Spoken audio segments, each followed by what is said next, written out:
پوچھا گیا کہ سوال یہ ہے کہ کچھ لوگ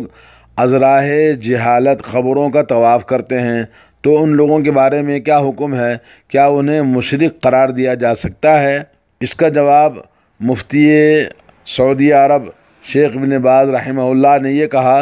کہ جو شخص بتوں کو پکارے یا اس سے استغاثہ وغیرہ کرے تو اس کا حکم بحمداللہ واضح ہے کہ یہ کفر اکبر ہے، یہ شرک اکبر ہے اور کفر اکبر ہے، الا یہ کہ وہ یہ دعویٰ کرے کہ اس نے اللہ تعالیٰ کی عبادت کے مقصد سے قبروں کا طواف کیا ہے، جس طرح کعبے کا طواف کیا جاتا ہے۔ یہ گمان کرے کہ قبروں کا طواف جائز ہے، یعنی اس کے سمجھ میں یہ آیا کہ قبروں کا طواف کر سکتے ہیں، تو طواف کرنے والے کا مقصد صرف اللہ وحدہ لا شریک کا تقرب حاصل ہو ایسا ہے، تو ایسے شخص کو کافر نہیں کہیں گے بلکہ بدعتی قرار دیا جائے گا، کیونکہ قبروں کے پاس جس طرح نماز پڑھنا بدعت ہے، اسی طرح قبروں کا طواف کرنا بھی ایک منکر بدعت ہے، اور یہ سب باتیں بالآخر کفر تک انسان کو پہنچانے والی ہیں۔ کے پاس جانے والے قبروں کی پجاری جتنے بھی ہیں، ان کے اوپر یہی مقصد ہوتا ہے کہ وہ قبر والوں سے، اولیاء اللہ سے تقرب حاصل کرنا مقصد ہوتا ہے، جن کو وہ اولیاء اللہ کہتے ہیں، حالانکہ وہ اولیاء اللہ کا کوئی وجود نہیں ہے۔ جس طرح ان کے نام پر جانوروں کو ذبح کیے جاتے ہیں، ان کے نام کی نظریں اور چادریں چڑھاتے ہیں، ان کا تقرب حاصل کرنا چاہتے ہیں، تو یہ تمام چیزیں شرک اکبر کی صورتیں ہیں۔ جو شخص ان کا ارتکاب کرتے ہوئے مر جائے وہ کافر ہے، اور اسے نہ غسل دیا جائے گا، نہ اس کا نہ جنازہ پڑھا جائے گا، اور نہ اسے مسلمانوں کے قبرستانوں میں دفن کیا جائے گا۔ آخرت میں اس کا معاملہ اللہ تعالیٰ کے سپرد ہوگا۔ اگر اس کے پاس توحید کی دعوت نہیں پہنچی تو شمار اہل فطرت میں ہوگا، جس میں اللہ رب العالمین ان کا امتحان لیں گے اور اللہ رب العالمین ان کا فیصلہ فرمائیں گے۔ جیسا کہ حضرت آمنہ بنت وہب، جو کہ رسول رحمت صلی اللہ علیہ وسلم کی والدہ کا قصہ ہے، انہوں نے آپ کی نبوت کے زمانے ہی کو نہیں پایا، یعنی آپ کے نبی بننے سے پہلے آپ کی والدہ کا انتقال ہو گیا، جس کی وجہ سے وہ اپنی قوم کے دین پر تھیں۔ نبی کریم صلی اللہ علیہ وسلم نے اللہ تعالیٰ سے ان کے لیے مغفرت کی دعا کرنا چاہی، اجازت مانگا، تو اللہ تعالیٰ نے آپ کو اجازت نہیں دی، کیونکہ وہ اپنی قوم کے دین پر مر گئی تھیں۔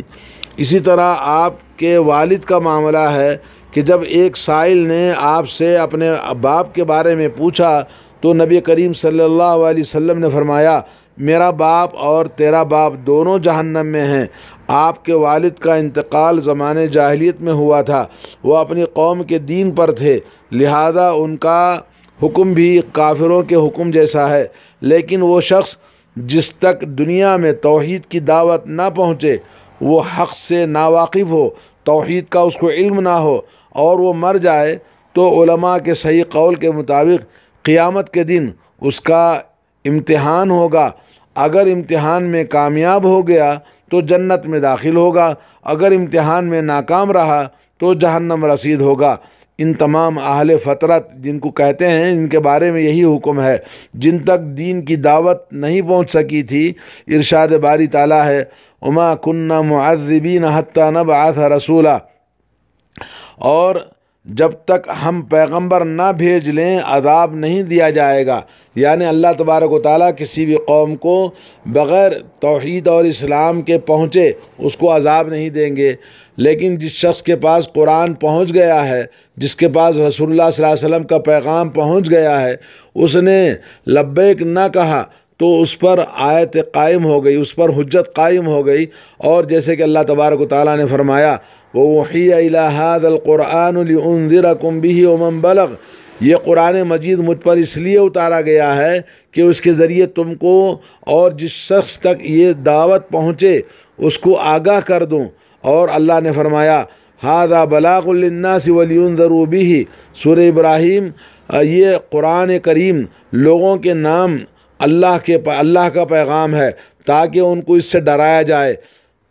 دوستو بھائیو، جس شخص کے پاس قرآن اور اسلام پہنچ جائے اور وہ پھر دائرہ اسلام میں داخل نہ ہو تو وہ کافر ہے۔ صحیح حدیث میں ہے کہ نبی کریم صلی اللہ علیہ وسلم نے فرمایا، اس ذات کی قسم جس کے ہاتھ میں میری جان ہے، اس امت میں سے جو یہودی اور عیسائی بھی میرے بارے میں سنے پھر مر جائے اور اس دین پر ایمان نہ لائے جس کے ساتھ مجھے اللہ نے بھیجا ہے، تو وہ اہل جہنم میں سے ہوگا۔ صحیح مسلم۔ اور اس حدیث میں نبی کریم صلی اللہ علیہ وسلم کی بعثت کے بارے میں سنتے ہی آدمی کو چاہیے کہ اس پر حجت پوری ہو گئی، اور توحید کے بارے میں جاننے کے بعد لوگوں کا انکار کرنا، قبروں پر، اولیاء اللہ کی مزاروں پر، درگاہوں پر جا کر اپنی فاتحہ، نیاز، نظر و نیاز اور چادریں چڑھانا اور وہاں دعائیں کرنا، وہاں طواف کرنا، وہاں کھڑے رہنا، وہاں پر صوفی بن کر جو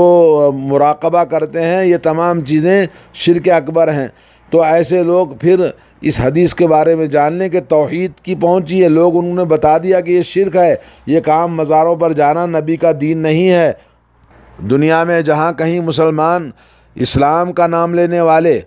قبروں پر جاتے ہیں، مزاروں پر، درگاہوں پر جاتے ہیں، فاتحہ، نیاز اور وہاں پر عرس، میلہ ٹھیلا، چادریں چڑھانا، منتیں ماننا، نظر و نیاز کرنا، اگر ایسا کرتے ہیں تو ان کا کھلم کھلا کافر ہونا ثابت ہے۔ باقی رہا یہ مسئلہ کہ وہ روز قیامت نجات پائے گا کہ نہیں پائے گا، تو یہ معاملہ اللہ سبحانہ و تعالیٰ کے سپرد ہے۔ اگر اسے دعوت نہیں پہنچی ہے، رسول اللہ صلی اللہ علیہ وسلم کی بعثت کے بارے میں اگر انسان کو معلوم نہیں ہوا ہے،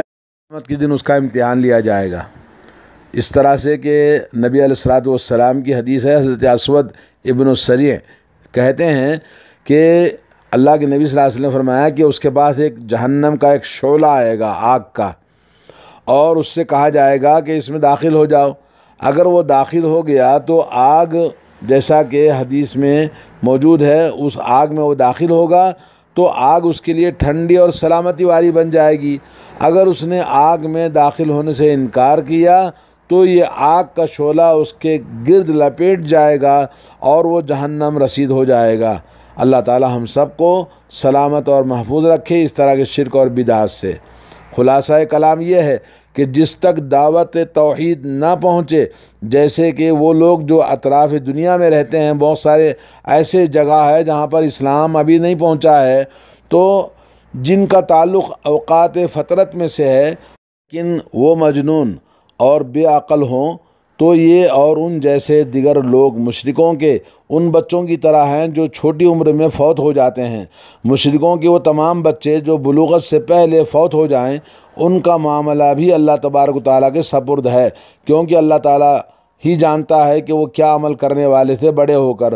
چنانچہ نبی کریم صلی اللہ علیہ وسلم سے بھی جب سوال کیا گیا ان مشرکین کے بچوں کے بارے میں جو اسلام میں آنے سے پہلے انتقال کر گئے تھے، تو آپ صلی اللہ علیہ وسلم نے بھی یہی جواب دیا کہ وہ فطرت والے ہیں، ان کا امتحان لیا جائے گا۔ اللہ سبحانہ و تعالیٰ کے علم کے اظہار روز قیامت ان کے امتحان سے ہوگا، اور جو امتحان میں کامیاب رہا وہ جنت میں داخل ہوگا، اور جو ناکام رہا تو وہ جہنم رسید ہوگا۔ لا حول ولا قوت الا باللہ۔ اللہ تبارک و تعالی ہمیں مسلمانوں کو عقل اور بصیرت اور علم کی سمجھ عطا فرمائے، توحید پر چلنے کی توفیق عطا فرمائے۔ قرآن و سنت کا علم اللہ تبارک و تعالی ہم سب کو نشر و اشاعت کرنے، دعوت کا کام کرنے اور اس کو قبول کرنے کی توفیق عطا فرمائے۔ آج بہت سارے مسلمان ہیں جو توحید کی باتیں سنتے ہیں اور ایمان کی باتیں ان کو بتائی جاتی ہیں، مگر وہ کہتے ہیں جی یہ تو شرک والی باتیں جو آپ بتا رہے ہیں یہ تو کافروں کے لیے، ہمارے لیے نہیں ہے۔ تو اس طرح سے جو رضا خانی ہیں یا بریلوی لوگ ہیں، ان کے علماء نے ان کو ایسے گھمایا ہوا ہے کہ وہ کہتے ہیں کہ یہ تو ہمارے لیے نہیں ہے، کافروں کے لیے آیتیں نازل ہوئی ہیں جو شرک کے بارے میں قرآن کے اندر موجود ہے۔ لا حول ولا قوت الا باللہ۔ تو دوستو بھائیو، آج ہمیں بہت شدید ضرورت ہے کہ ان لوگوں کو جہنم سے بچائیں جو درگاہ، مزار، بابا، فاتحہ، نیاز اور اسی طرح منتیں ماننا، وہاں جانا، خبروں کو پختہ بنانا، عرس، میلے ٹھیلے کرنا، یہ تمام چیزیں جو محرم میں اور شیعہ کا جو دین ہے وہ سارا کا سارا خبروں سے جڑا ہوا ہے۔ اس لیے آپ دیکھیں گے صرف کربلا، شہادت حسین، یاد حسین اور مزاروں اور درگاہوں کا ہی دین ان کا دین ہے، باقی اسلام ان کا دین نہیں ہے، اور قرآن و سنت ان کا دین نہیں ہے، ان کا الگ دین ہے۔ تو اس لیے مسلمان نہیں ہیں وہ لوگ۔ تبارک و تعالی ہم تمام کو نبی علیہ الصلوۃ والسلام کو صحیح پہچاننے اور نبی کی سنتوں کو جاننے اور عمل کرنے کی توفیق عطا فرمائے۔ السلام علیکم ورحمۃ اللہ وبرکاتہ۔